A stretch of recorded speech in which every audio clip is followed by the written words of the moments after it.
કેમ છો મિત્રો? રાધે રાધે, જય દ્વારકાધીશ.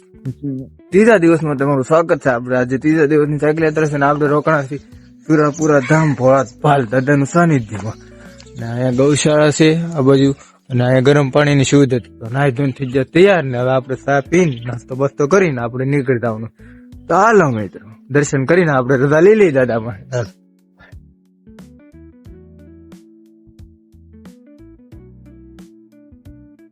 આપણે દર્શન કરીને આપણી સાયકલ અહીંયા છે ને હવે આપણે નીકળવાનો સમય થઈ ગયો, વાગી ગયા 8:30 ને હવે આપણે નીકળી રહી. દાદાભાઈ રજા લઈ લીધી છે ને તો હાલો આપણે નીકળીએ અમદાવાદ હાઈવે પર. અમદાવાદ પૂગવાનું છે તો હાલો. તો આપણે પોળાસ પાલથી નીકળી જાય, રોડે ચડી ગયા ને હવે સામો છે નેશનલ હાઈવે દેખાય ત્યાં ચડવાનું છે એટલે ડાયરેક્ટ અમદાવાદ આવે. આપણે અમદાવાદ રોકાણ થાય એટલે 60-65 જેવું થાય, 65 કે 70 જેવું આપણે ખાસ ખબર નહીં. એમાં ચડી જાય ને એટલે ડાયરેક્ટ અમદાવાદ આવે. હાલો હાઈવે ઉપર ચડાવી દઈએ આગળ. તો આપણે નેશનલ હાઈવે ચડી જાય ને હવે અમદાવાદ આટલી ખાલી 56-57 કિલોમીટર છે તો હવે આપણે નીકળી જઈએ. હાલો મિત્રો, આપણે નેશનલ હાઈવે ઉપર જતા પાણી પીવા જવો અને આપણે કોટ કાઢી નાખો, કારણ કે ગરમી થવા માંડી. આ ક્યારેક ને આમ ટાઈટ લાગે ને આમ ગરમી થાય એટલે હવે આપણે પાછા હાક્યારે છીએ ને નેશનલ હાઈવે છે. અહીંયા ત્યાં પાણીની સુવિધા ન હોય, કાંઈ નહીં, રસ્તો આમ ન પટે, આમ નહીં, ડાયરેક્ટ અમદાવાદ ફટ એટલે કદાચ ને અમદાવાદ હવે એટલે 45 કિલોમીટર છે. તો આપણે કાંઈ કાપી રહી છીએ, બપોરે 3 વાગે તો પૂગી દો. તો હાલો આપણે કાંઈ હાકે રહી છીએ સાયકલ. તો મિત્રો, આપણે ધોલેરાની આગળ ઘડી કાંઈ પોરો ખાતો તો સાયકલ મૂકીને ને વાયલી અમદાવાદ છે ખાલી 25 જેવું છે અને હાઈવે છે.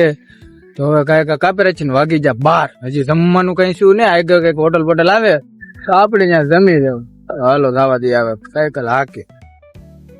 તો આપણે સાયકલ લઈને જાતે ને બધો નાસ્તો થઈ જશે, સોડા ને બોબલા ને એવું થઈ જાય. આ રસ્તેલી હતા માથેલી સડાય એવું હતું તો ભાઈ થઈ ગયા કાંઈ વિડીયો ઉતારવાનું કીધું હતી કે વિડીયો ને ઉતારવો. આપણે રોડે થોડોક નાસ્તો કરી લઈ, વાગી જશે 1:30. હાઈવે રોડ થાય એટલે અહીંયા બહુ જમવાનું હોટલ કઈ આવતું જ ન હોય, સીધો રોડ હોય એટલે ચાલો નાસ્તો કરી લઈએ. પછી અહીં લેવાય ખાલી 10 કિલોમીટર નહીં, 7-8 કિલોમીટર છે અમદાવાદ. પછી પૂગી જાય નાલી. પછી પાછું અમદાવાદ થી વસાડા જવાનું છે સાંધખેડા, એ નાલી થાય 20 કિલોમીટર એટલે 30 કિલોમીટર આપણે કાપીને ડાયરેક્ટ બેનની રૂમે પૂગી દો. હાલો હવે નાસ્તો કરી લઈએ. મિત્રો, આપણે નાસ્તો કરીને નીકળી ગયા છે.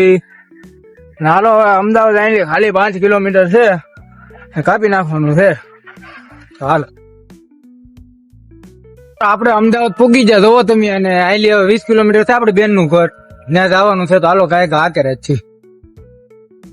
મિત્રો, આપણે જ્યાં પૂગવાનું હતું બેન ની રૂમે ત્યાં પૂગી જાય તો આ સાયકલ પાર્કિંગ ને ઠેલો લઈને જવાનું છે ઉપર. તો હાલો ઉપર આપણે બેન ની રૂમે પૂગી ગયા છે. જવો તો બેન ને ગયેલા છે લગ્નમાં. તો ભાઈ છે મારો ભાઈ હગો છે, અહીંયા રહી છે. તો એ દૂધ લેવા જોશે ને આપણે આગળ આવે ચા પી નાસ્તો કરી નાઈ ધોઈને થઈ જાય તૈયાર. અથવા વિડીયો નું કરીને એડિટિંગ. હાલો નાસ્તો બાસ્તો કરી લઈએ. મિત્રો, આપણે મોટભાઈ ચા બનાવી નાખી જવો. તો હાલો ચા પી લઈ, પછી થોડુંક આરામ કરી લઈ, નાઈ ધોઈ. મિત્રો, આપણે નાઈ ધોઈને તૈયાર થઈ જાય ને આપણો મોટો ભાઈ જમવાનું કરી નાખ્યું છે ને હવે આપણે જમી લઈએ છીએ. હાલો જોવો સાજ છે, છોલે ચણાનું શાક, રીંગણાનું શાક, ડુંગળી ને રોટલી.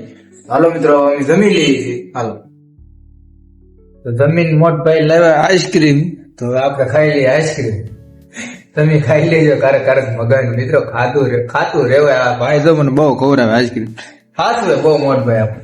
હાલો આપણે ખાઈ લઈએ આઈસ્ક્રીમ. મિત્રો, આપણે આઈસ્ક્રીમ ખાઈને હવે કરી નાખ્યા વિડીયો નું એડિટિંગ. અને ઘણા બધાની કોમેન્ટ એવી છે કે તમે વ્લોગ કેમ નાના બનાવો, કારણ કે વ્લોગ એ હાટું નાના બનાવી કે આપણે આખું સાયકલ રાખતા હોય, અમુક જગ્યાએ પોરો ખાઈ તો એનું બનાવીએ અને કઈક એવું કામ આવી ગયું તો નાનું બનાવીએ, એટલે વ્લોગ નાના બનાવે. કારણ કે આખો દી સાયકલ રાખવાનું હોય તો હું ખોટી સાયકલ ને આમ દેખાડી એમ, તો એટલે આપણે વ્લોગ નાના બને છે. અને આવી રીતે મિત્રો સપોર્ટ કરતા રહેજો. અને આજે આપણે અમદાવાદ પૂગી જાય બેન ની રૂમે ને હવે નિરાંતે હોવાનું છે. વિડીયો એડિટિંગ કરી નાખીને સવારે પાછા મૂકી દઈએ આપણે. તો આવી રીતે સપોર્ટ કરતા રહેજો. રાતે જય દ્વારકાધીશ. મળીએ કાલના વ્લોગમાં. લાઈક, કોમેન્ટ ને સકર બકર કરવાનું નહીં ભૂલો ન મિત્રો. સારું હાલો રાતે જય દ્વારકાધીશ.